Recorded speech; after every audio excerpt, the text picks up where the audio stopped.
me with it. Hit me with it. Respect.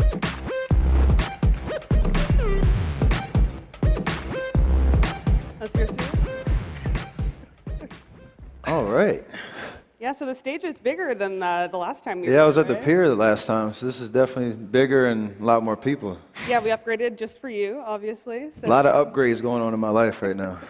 Yeah, definitely. Chase Center and all. Appreciate Yeah, absolutely.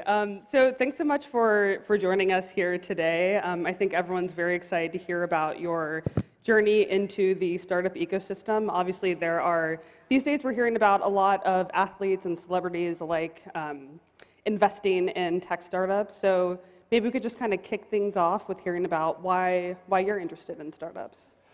Well, first, it's just about opportunity. I haven't been here for 10 years. You start to meet people, kind of get into the scene a little bit and understand how I can bring my personality, my team along and really learn how I want to kind of go about it. And at first kind of started just pure intrigue and wanted to kind of get your feet wet and learn. We had to have a history of a startup of our own, so being on that side and now from an investment standpoint. And so it's just exciting to be able to meet amazing founders that are purpose-driven, have similar mindsets and missions that we do, and align with them and kind of go on that journey.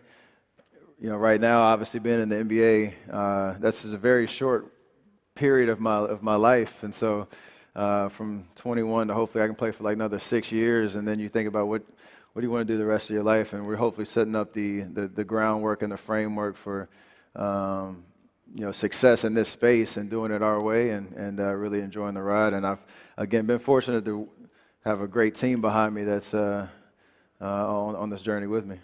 Yeah, so you and Bryant were college roommates, and actually backstage you told me that you're the best friends. Exactly, two guys in the wolf pack. Yeah, we're good. Nice. So can you kind of walk me through? So you and Bryant work closely together at SC30 yeah. and you landed on Hussein's startup SnapTravel as your third investment, I believe. So can you kind of walk me through how you were introduced to Hussein and what led you to want to invest? I'll let Brian talk about how him and Hussein met, and I'll kind of chime in at the end of how our first kind of interaction went. But yeah, we met through an investor, someone that was leading around in SnapTravel that I had met a few years previously. And I was sitting down just having a conversation about companies he was looking at, things that he was seeing. We were talking a little bit about how we were thinking about getting into investing. And Hussein had a meeting with him right afterwards. And so we were up here in San Francisco. Hussein walked in.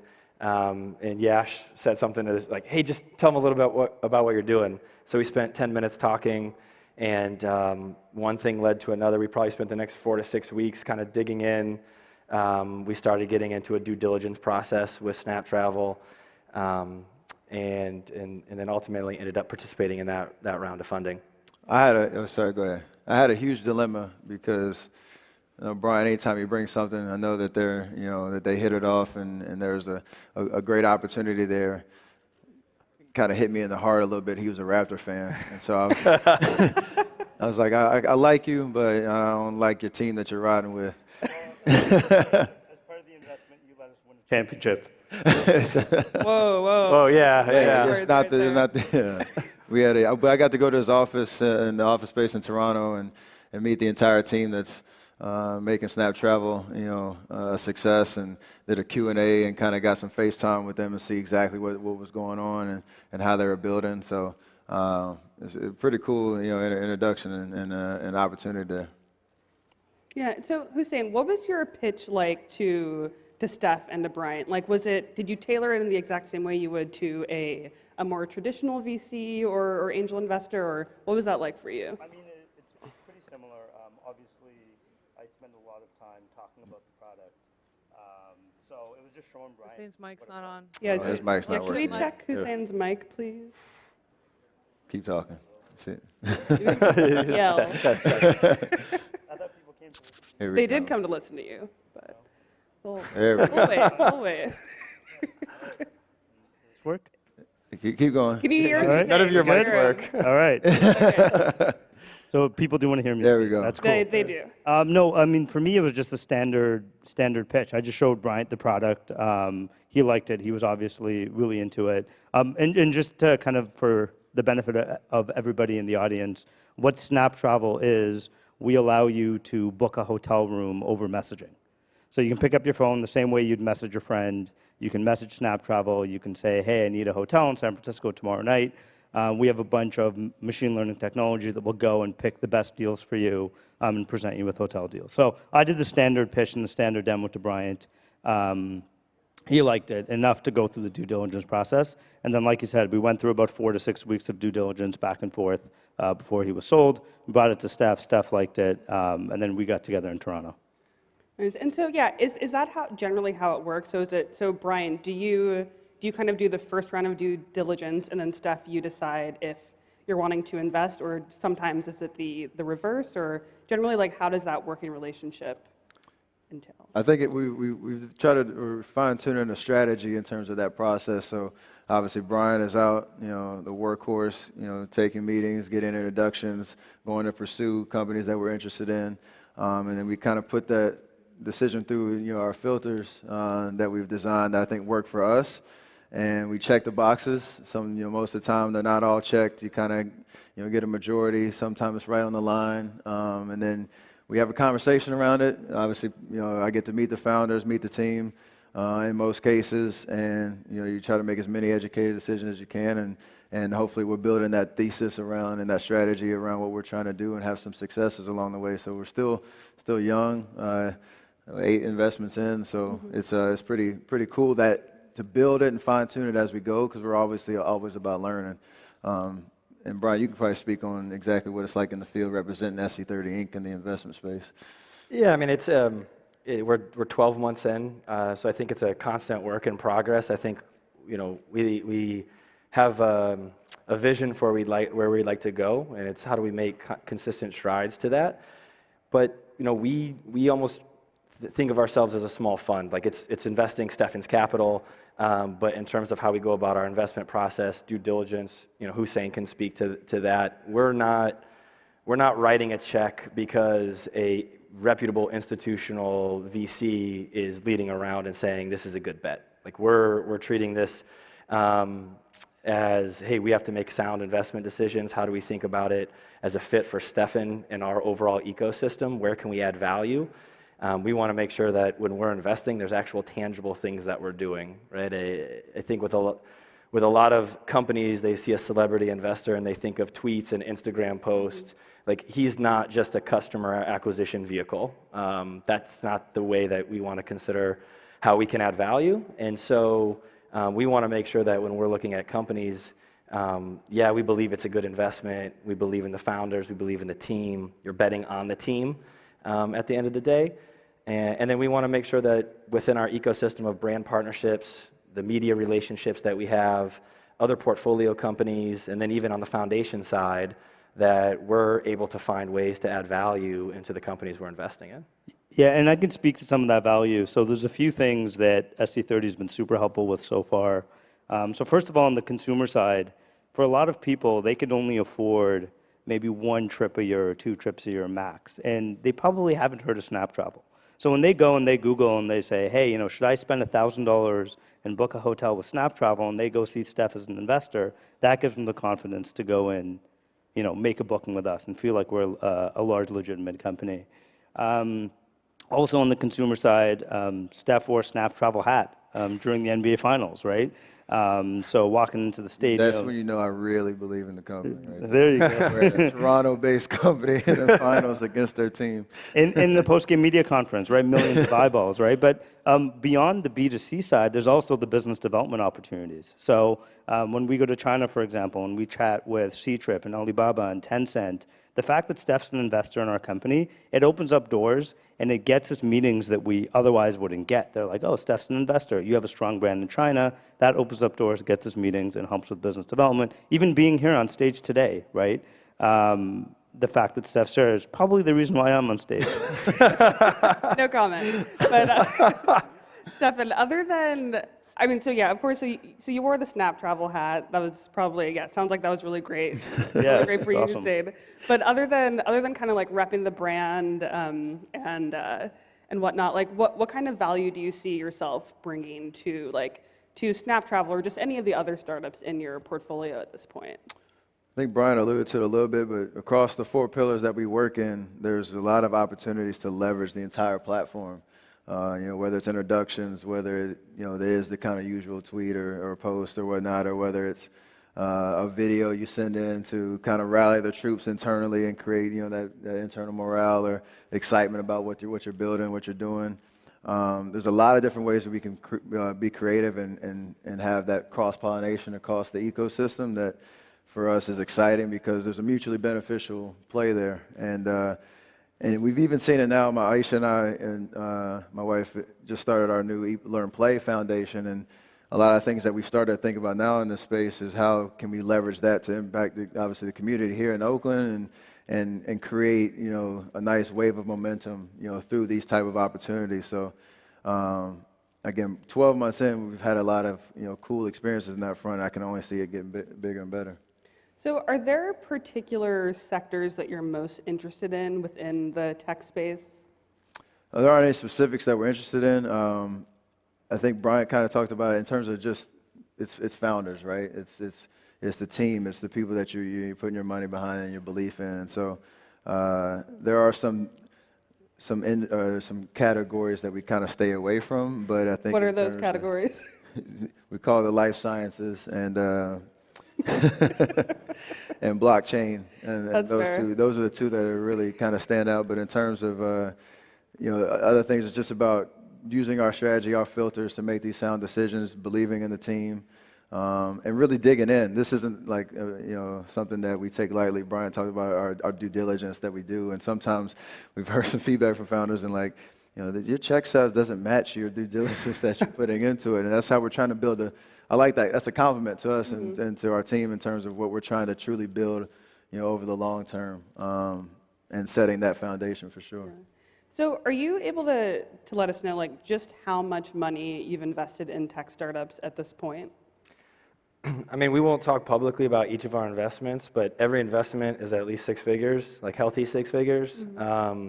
I think that's kind of what we're comfortable with sharing. So it's not a nominal size check, but we're certainly not stepping up to try and lead around anytime soon. Okay. Yeah, and then in general, are you looking at Series A, Series B level, or specifically which level are you looking to get in at? Yeah, so across our 8 investments to date, it's been Series A, B, C. We want to see a reputable institutional lead investor, someone that we can lean on a little bit through the due diligence process. For us, this is an educational process as well. There's a lot that we don't know as 2 people that are relatively new to the space. And so how do we surround ourselves with people who have done it for a lot longer, who have had more reps, who can help us dig a little bit deeper and understand things that we might be missing. We want to see verifiable market traction. Have you hit product market fit and are actually ready to throw some gas in the fire and start to scale the business? And so we'll pay a slightly higher valuation to pull that risk back a little bit to where we're a little more confident that the ways that we can add value, whether it's through relationships at a customer level, building that team, et cetera, can actually move the needle for the company, and they're ready to do that. Yeah, and you mentioned just needing to kind of educate yourselves around startups, around Silicon Valley. So Steph, what is your process for making sure that you're really up to date on everything that's happening in the ecosystem and that you're not going to miss out on a big opportunity potentially? Well, honestly, just leaning on my team. Obviously, I have a full-time job that requires a lot of my attention and time investment. But when it comes to having that kind of perspective around, who we connect with, who we can kind of lean on to make those sound decisions, where I can kind of put my confidence in the time and investment that I want to put into it, because I am, like Brian would tell you, I'm all in on our weekly updates, our kind of periodical updates on the portfolio companies and how they're doing, and how different sectors are moving and things like that. And so that process is still formalizing on a consistent basis, but I'm all in, and that's been the fun part about it. And how available do you make yourself to the founders in your portfolio? A good amount. I mean, Hussein, do you? Yeah, Do you agree? I concur. It's actually a lot more than I expected. Initially, when I was primarily dealing with Bryant, I thought, Steph would just kind of show up and say hi and, shake some hands, kiss some babies. But he actually spends quite a bit of time, and there was a SC30 Summit, which we hosted a few weeks ago, and Steph was there for the entire time, 3 days, and it's been a lot more involved than I would have expected. So it's been awesome. Yeah, I mean, Steph digs in, in terms of trying to be up to date with everything. The summit that we had was across our entire ecosystem. Every founder from our portfolio companies was there, along with people like Under Armour, JP Morgan Chase, media partners, et cetera.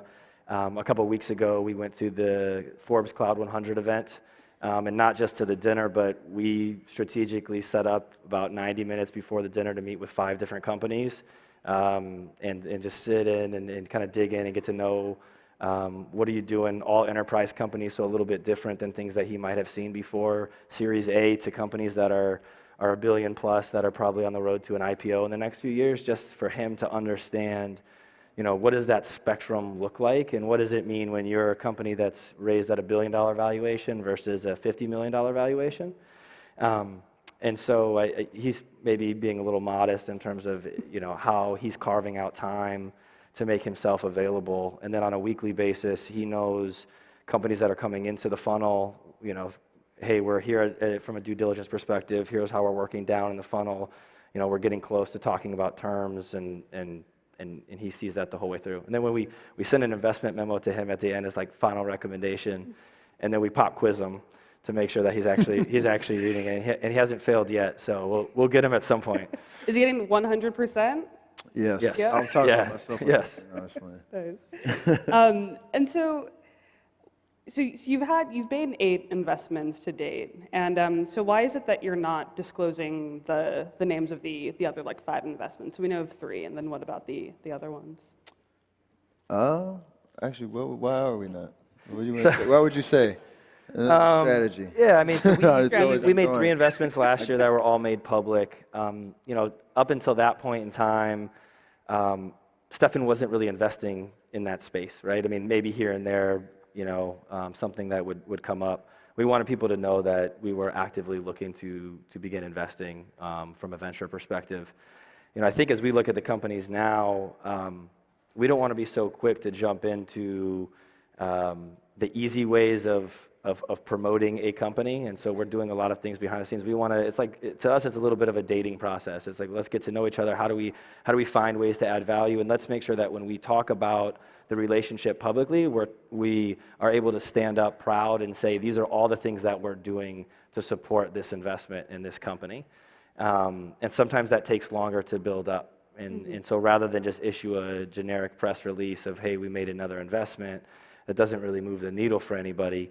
But how do we continue to work and build strategically to say, this is a way that we're actually leaning in, building material value for you and your company, and then let's talk about it. Yeah, Hussein, was that kind of your experience with them? I guess from the point of receiving the investment to then publicly talking about it? Yeah, I mean, there's definitely a period where we got to get to know each other. They have to understand the business, until I think they're both very comfortable with making it more public and making the announcement. And so, Stefan, how many investments are you generally looking to make? Do you have goals in place, okay, by the end of 2020, I want to be invested in this many companies, I want to put this amount of money into them? We've broken it down pretty much into a kind of year-to-year basis, setting aside a certain allotment that Bryant talked about, our check size, and kind of spreading that across multiple investments. It takes time to do due diligence. It takes time to kind of source these deals and these opportunities and make sound decisions. So I don't ever like setting a quota for the year just so we get to the end of the year, say I want to make 8, and you rush to get the 2 just to hit the goal. But there's a kind of a soft quota between 4 to 6 a year where you're trying to be active in the space and make sure, you're taking advantage of opportunities like SnapTravel, like we had, where we had introduction, we went through the process, it made sense for both sides, and we got it done. So that's an active process that's going on constantly. Yeah, and I think one of the things you guys are looking for, as you mentioned before, is the market traction. So, when we came to Bryant with the SnapTravel opportunity, we were at a point where we had already driven over 100 million in sales over messaging.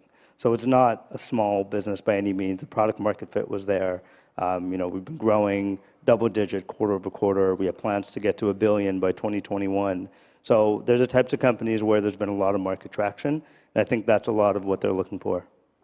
Yeah, and I think as we build the portfolio, we want to do it, and I think a very selective, kind of meticulous manner. The goal would be that as we make a bet in a company like SnapTravel, we'd say, here are the assumptions we made. Here's our hypothesis as to why they'll win, right? And we want to be able to look back 3, 4, 5 years down the line and be able to say, okay, they won. Were we right? Did they win for different reasons, or maybe they didn't win and we missed on those? And so that we can continue to iterate over time. But to Stefan's point, we don't have LPs, so we're not forced to deploy capital. So if we were to come to Stefan and say, hey, I think we should make 10 investments this year based on what our pipeline looks like, we can do that, right? If we see 2 companies that we really like, we can do that. And so there's a nice comfort in knowing that we can push if we want to, and we can pull back if we're seeing things that aren't of interest. So there's an ongoing issue in Silicon Valley just regarding the lack of diversity and inclusion.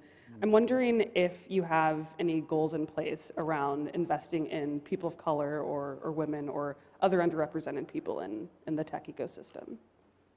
I think it's very important. It's part of who I am, and kind of I think the inspiration on the basketball court, how that can bleed over into true impact and change in the investment space and in the tech startup space.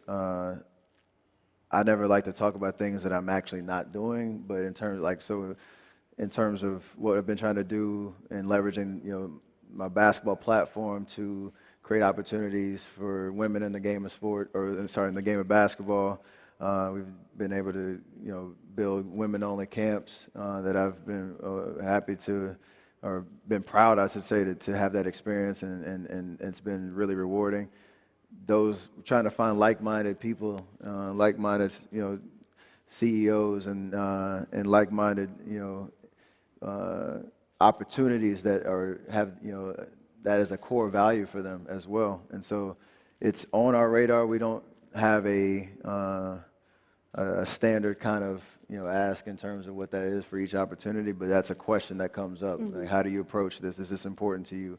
Are you actively making changes within your organization that reflect what opportunity and change should be there? And then that gives us confidence to kind of get behind you as well. Yeah.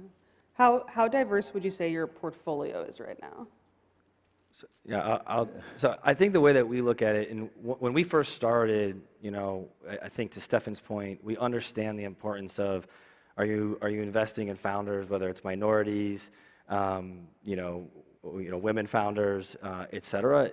And one of the things that as we started exploring how we get in this space, we spent a lot of time, and I continue to do that, whether it's female VCs or female founders, and trying to understand their perspective. And one thing that we quickly learned was to make an impact, it doesn't necessarily need to be a female founder or a minority founder that you invest in, but what are they doing throughout the entire company, right? What does that board look like? What does their executive team look like? What does the entire employee base look like? And I think SnapTravel is a great example. Maybe you can talk about it a little bit in terms of what the makeup of your company is like, but it is a question that comes up throughout every due diligence process of, hey, what's the structure of your board? What's your executive team look like? And we're still trying to understand and learn. We don't necessarily write a big enough check to say you have to do this. We can walk away, and we will do that if that's not being represented appropriately. But we're still trying to figure out where we can push for our check size versus some of the other stuff. Yeah, we're fortunate being in Toronto, being in such a multicultural city. I mean, over 50% of our employees are immigrants outside of North America. Over 60% are visible minorities. And it's something that we put a lot of importance on. So we're just about out of time, but so Stefan, you kind of alluded to this earlier, but that the investing could kind of be a post-NBA career full-time. Is that how you kind of see your trajectory going? Yeah, I think the opportunity and the visibility we have as NBA athletes, especially, and you can talk about guys, not just in basketball, but athletes all across sports have kind of approached the space. Our earning potential is in a very short window, but how can you leverage that into opportunities that can set you up for, great success post-career, those relationships, that learning experience that we talked about, and just kind of, taking advantage of the now so that you set up later. And that's been a really cool experience. I've had some teammates that have been extremely interested. We want to get to a point where we can kind of be a leader in that front and say, this is how we do it. This is kind of the framework for being, successful in this space, and have that be a proven concept, and bring people along on that journey, down the road. So that's the long-term goal, and I've been really proud of what we've been able to build so far. So hopefully more to come. All right, so you've certainly given us a lot to think about. So thanks so much for your time. Thank you. Thank you. Yeah. Thank you. Guys.